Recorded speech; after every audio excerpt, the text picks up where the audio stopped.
What's up guys, Canadian Guy here, and I am back with another Crash Team Rumble guide video that I guarantee you, if you follow all 5 of these tips, these will guarantee to help you win more games in Crash Team Rumble. So let's get right into it. Tip number 1, balance roles and powers.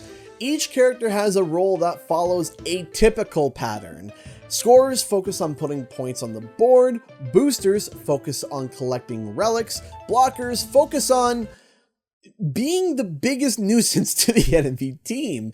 But if your team is lacking one of these very important roles, locking down a win is gonna be much harder. Now, if your entire team has locked into their characters and no one is playing, let's say, a blocker, then you might want to bite the biscuit and actually just switch over to being a blocker yourself, even if it's not your best role.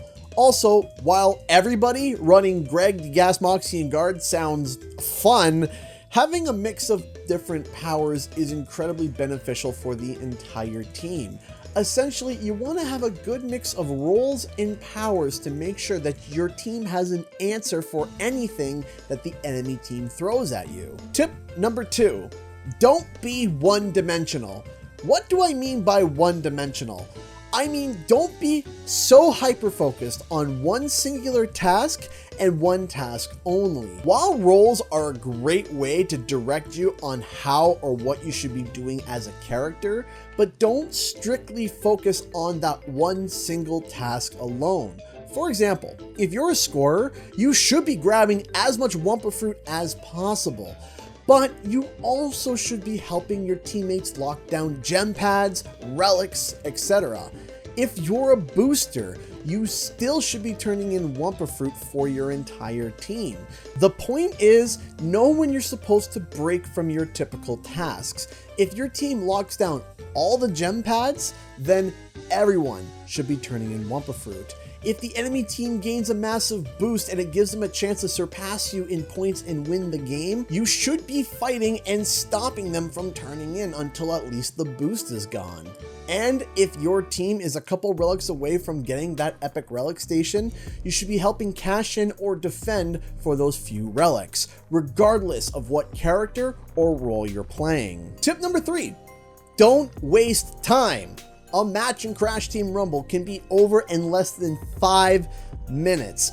I've had some matches only last 3 minutes. So sometimes you have to call it quits on an objective. If the enemy team has 27 relics cashed into the epic relic station and your team has 2, now is not the best time to start cashing your relics into the epic relic station. Now would be a good time to start figuring out how to make the enemy team's epic relic station less impactful. Figure out how to put your relics to better use. If the entire enemy team is sitting at a set of gem pads and you're half dead with no allies around, now would probably not be the best time to try and stop them. But what you could do is see if there is a different set of gem pads to take over, or a relic station to activate to try and make their turn-in bonuses not as effective. If you're standing on the enemy bank and literally nobody is there, go do something else for a bit. The point is, know when to cut your losses and when to shift your focus, because in this game, every second counts. Tip number 4, and I know it sounds obvious, but don't die. Yes, I know, again, this seems beyond obvious, but there's a bit of an explanation. Eliminating players is not the name of the game when it comes to Crash Team Rumble. It's scoring the most points. In order to score the most points, you need to be actively moving, collecting wumpa fruit, and doing objectives. Do you know who can't move or actively do objectives? Dead people. Dead people can't do much. So if you enter a situation where you think you're about to die, you should try to escape. Because remember, there are numerous ways to be able to recover your health, whether it be leaving combat, having a teammate heal you, or go buy a healing fridge. The only reason that you should be staying and dying is if it's a last-ditch effort to try and win the game.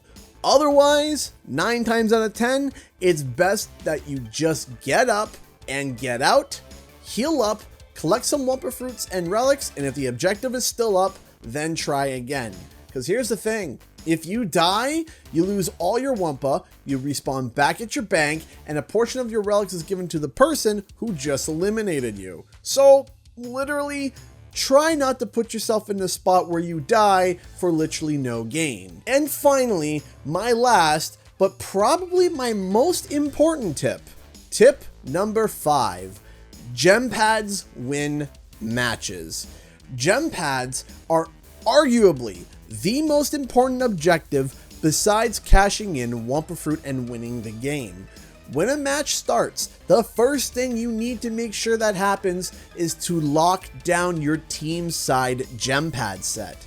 Then, depending on the map, you should either A, try to lock down the neutral set of gem pads, or B, interrupt the enemy side gem pads, depending on the map. Getting those gem pad boosts can be the entire determining factor on whether or not you win or lose a game. Now again, you don't want to die, and you don't want to overstay, but when those gem pads come off of cooldown, you'll see that little indicator right there that lets you know that they are about to come back online. And you better be right there to lock them down as quick as possible. Now, there are actually a lot of strategies when it comes to the gem pads, and I'll be talking about that in this video right here. I will also be making more guides for all characters, tips, tricks, and more. So make sure to stay tuned for that. So thank you so much for watching, and I'll see you guys in the next video and our live stream. Bye-bye.